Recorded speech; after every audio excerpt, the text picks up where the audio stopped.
যদি বলে মামা, বলে থাম থামা, এ তোর বেটাকে থামা, তাহলে ভাগনাকে দেওয়া যাবে না। শালির ছেলেকে কিনে দেওয়া যাবে, ভাগনাকে দেওয়া যাবে না। এখন ঘটছে না ঘটনা, যেটা বলো ভাগনাকে দেবে না।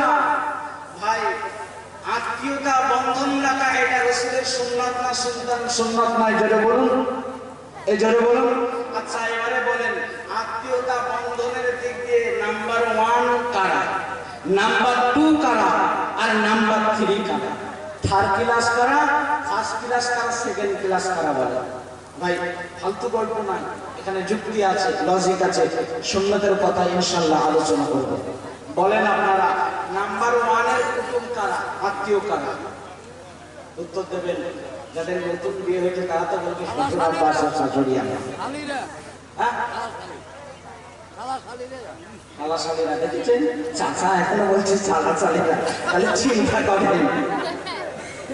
এই শালা শালী 1 নম্বর কুটুম, জোরে বলেন। এরা হচ্ছে থার্ড ক্লাস, তৃতীয় নম্বর। আপনার 1 নম্বর কুটুম হলো আপনার চাচা, আপনার 1 নম্বর কুটুম হলো আপনার ফুফু, আপনার পিতা মাতা, এরা হচ্ছে আপনার 1 নম্বরে। আপনার 2 নম্বর হলো আপনার মামার বাড়ি, আপনার 2 নম্বর হলো আপনার খালার বাড়ি, মামার বাড়ি, এটা হচ্ছে 2 নম্বর। আর থার্ড ক্লাস 3 নম্বর কুটুম হলো শ্বশুর বাড়ি। এবারে ঘরে গিয়ে বলবে কি হুজুর এনেছো, এসব শ্বশুর বাড়ি খেতে দেবে না বলছে নাকি? কেমন হুজুর এনেছো? এই থার্ড ক্লাস বলছে শ্বশুরকে, যে শ্বশুর শাশুড়ি এলে বাজারে দামি ইলিশ মাছটা কিনে নিয়ে এসে খাওয়াও, খাসির মাথাটা নিয়ে এসে খাওয়াও। এই হুজুরটাকে যা এনেছো এ তো সব ভাজা মাছে নুন দিয়ে দিচ্ছে, সব বাজ ফেলে দিচ্ছে, থার্ড ক্লাস কুটুম করে দিচ্ছে। কি হবে রে আল্লাহ? এই বলেন, শ্বশুর শাশুড়ি কুটুম এটা 3 নম্বরে। কিন্তু বর্তমান সময় ঠিক উল্টে গিয়েছে। নিজের মাকে ভাত দেয় না, বাপকে ভাত দেয় না, শ্বশুর শাশুড়ি এলে বিরিয়ানি পোলাও করে খাওয়ায়। মা যদি বলে বাবা রে আমার ওষুধটা এনে দে, তোমার জ্বলনেই তো আমি শেষ হয়ে গেলাম। আর বউ যদি বলে এই আমার মায়ের শরীর খুব খারাপ, টাকা পয়সা হাতে নেই, টাকা পাঠানো, ফোন পে আছে, ফোন পে করে মেরে দিলাম। শাশুড়ি সেখানে গিয়ে আন্ডা ভাজা, ডিম ভাজা ভাত খাবে, খাসির মাংস খাবে, হ্যাঁ ওখানে তো দিতে হবে। ও মামা খারাপ, শুনে যান রাতের বেলা, রাত করবেন না। ও ভাইরা বাবাজিরা আমার, শ্বশুর শাশুড়িকে চান করে খাওয়ার কোনো আপত্তি নাই, তবে আপনার ঘরে মা বাপ, আপনার ঘরে মা বাপ, এদেরকে আগে চান ভরে খাওয়া। যদি জান্নাত পেতে চান, যদি জান্নাত কিনতে চান, ওমা জান্নাত পাওয়ার রোগ, ওমা জান্নাত পাওয়ার রোগ। তোমাদের মা বাপ তোমাদের জন্য জান্নাত, তোমাদের মা বাপ তোমাদের জন্য জান্নাত। মা বাপ জান্নাতে যাওয়ার কারণ হবে, মা বাপ জান্নাতে যাওয়ারও কারণ হবে, জাহান্নামে যাওয়ারও কারণ হবে। এখানে শ্বশুর শাশুড়ির কথা বলা হয় না, তাদেরকে দেখেন অবশ্যই দেখতে হবে, কিন্তু মা বাপকে বাদ দিয়ে না। কাঙালিনী মা, হতভাগিনী মা, 10 মা 10 দিন মা, খাওয়া হয় না কাঁদে, খাওয়া হয় না কাঁদে, বেটাকে বদদুয়া করে না, বেটাকে কোনোদিন বদদুয়া করে না, বেটা মা বলো ডাকে না, বেটা মা বলা বন্ধ করে দেয়। আরে মা জননীর মনে পড়ে যায়, বেটা রে তোকে যখন আমি মা আমার গর্ভে নিয়েছিলাম, বেটা রে সারা রাত জেগে জেগে কাটতো, ও আমার বেটা ছেলে রে, ও আমার সন্তান রে, আমি মা জননীর পেটে যন্ত্রণা সহ্য করেছি, বেটা রে আমার নারী ছিড়া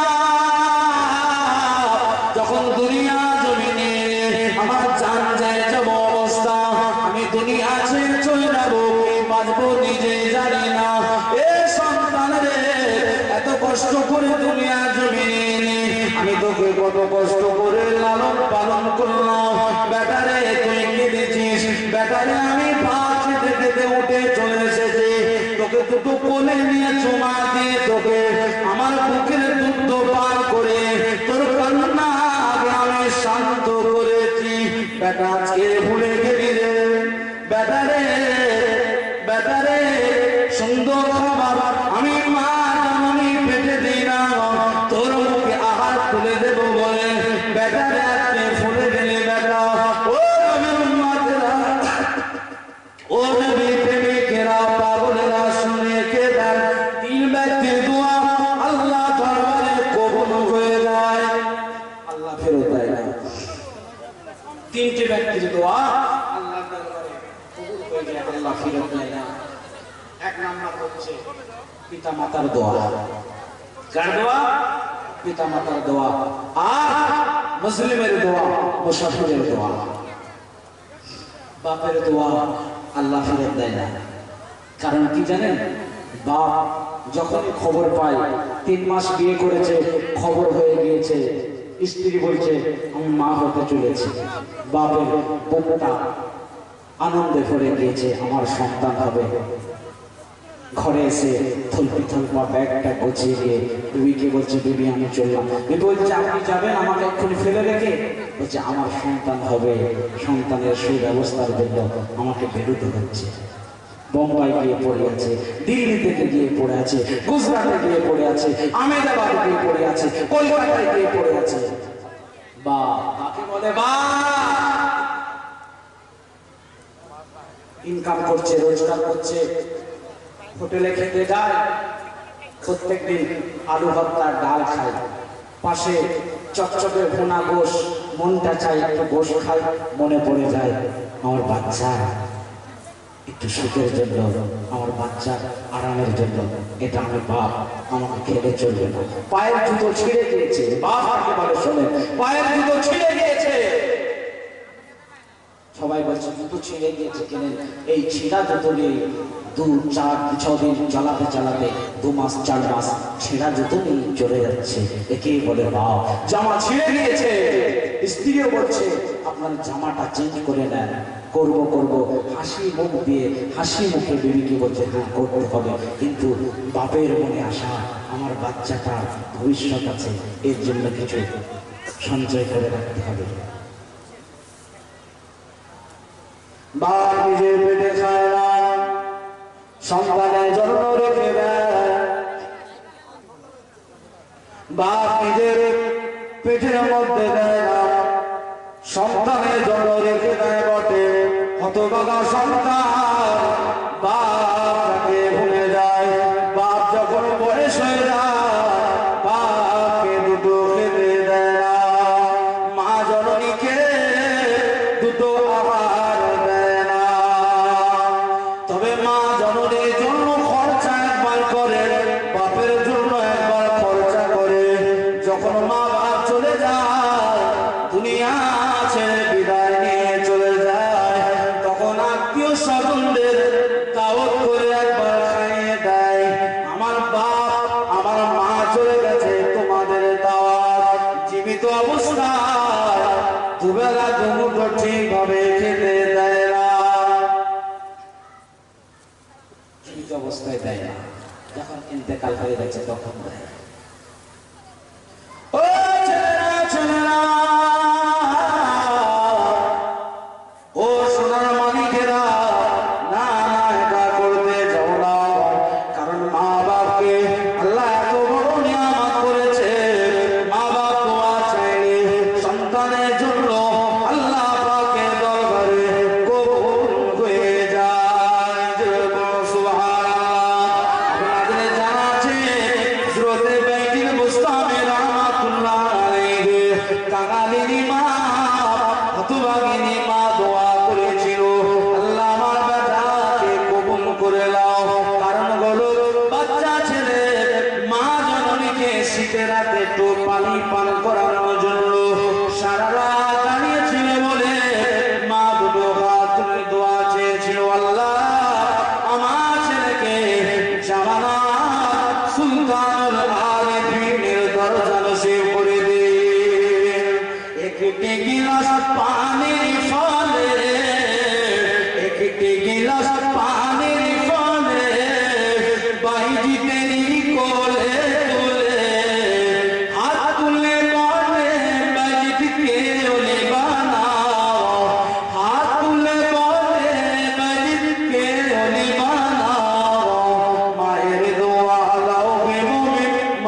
কাঁদো মা জননী গো, ও মা জননী, যখন দুনিয়ায় জমিনে ছিলেন আপনার সাথে অনেক অত্যাচার করেছি, আপনার উপর জুলুম করেছি, আপনার কথা শুনি নাই মা, আপনি চলে এসেছেন, তারপরে বুঝতে পেরেছি কি হারিয়েছি মা গো মা, মা গো মা, আপনার মতো আপন দরদিনে আর কেউ হবে না। মায়ের কবরের ধারে গিয়ে একটু কাঁদেন, দুটো হাত তুলে নামাজে করেন, আল্লাহ গো ভুল করেছি, আমার মাকে মাফ করে দাও, আমার বাপকে মাফ করে দাও, আমার গোনা মাফ করে দাও। দোয়া চাও আল্লাহ শিখিয়েছে, রব্বির হামহুমা কামা রাব্বায়ানি সগীরা, রব্বির হামহুমা কামা রাব্বায়ানি সগীরা। আল্লাহ কবুল করবে, আল্লাহ খুশি হবে। ছেলেরা যাদের মা বাপ দুনিয়া ছেড়ে চলে গেছে তাদের জন্য একটু দান খায়রাত করবে, সদকা করবে, যখনই করবে তাদের জন্য দান খায়রাত সদকা, আর তাদের আত্মীয়তার সাথে একটু সুসম্পর্ক রাখলে যখনই করবে সেই মা বাপের রোগ আল্লাহ পাকের দরবারে ফরিয়াদ করবে, আল্লাহ আমার বেটাকে আপনি মাফ করে দিন, জোরে বলুন সুবহানাল্লাহ। মা বাপের রোগ খুশি হয়ে যাবে। ও আমার মায়েরা বোনেরা, ও সোনার মানিকেরা, শুনে রেখে দিন, যাদের মা বাপ চলে গিয়েছে, ও ভাইরা বাবাজিরা, আর যাদের স্ত্রী চলে গিয়েছে, যাদের স্বামী চলে গিয়েছে, শুনে রেখে দেন, একটা হাদিসের কথা মনে পড়ে যায়। আল্লাহ নবী নূরে নবী দয়ার নবী হাবিবুল্লাহ জনাবে মুহাম্মদুর রাসূলুল্লাহ সাল্লাল্লাহু আলাইহি ওয়াসাল্লাম এক তারিখে আল্লাহ নবী নূরে নবী দয়ার নবী আম্মা জান বোনদের মাঝে একটা গোশতের টুকরা বন্টন করেছিলেন, একটা গোশতের টুকরা বন্টন করেছিলেন আম্মা জানদের মাঝে। রাসূলুল্লাহ আহিলিয়া আমাদের আম্মা জান সব আম্মা জানদের কাছে বন্টন করছেন গোশতের টুকরা, কিন্তু একটা টুকরা রাসূলুল্লাহ নিজের কাছে রেখে দিচ্ছেন, বন্টন করে একটা টুকরো নিজে রেখে দিয়েছেন।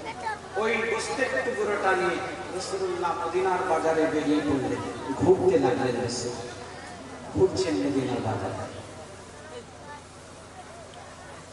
ও নওজওয়ানেরা, তরুণেরা, ও সোনার মানিকেরা, আল্লাহ নবী নূরে নবী দয়ার নবী ওই গোশতের টুকরোটা নিয়ে ঘুরতে লেগেছে।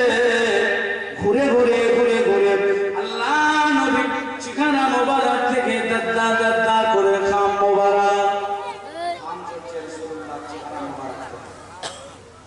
রাসূলুল্লাহ ওই অবস্থায় হুজরার ভিতরে চলে এসেছে। আম্মা জান আয়েশা সিদ্দিকা রাসূলুল্লাহকে একটু বাতাস করছে, রাসূলকে বাতাস করছে। রাসূলুল্লাহ শান্ত করা হচ্ছে না, আবার গোশতের টুকরা নিয়ে বেরিয়ে পড়েছে।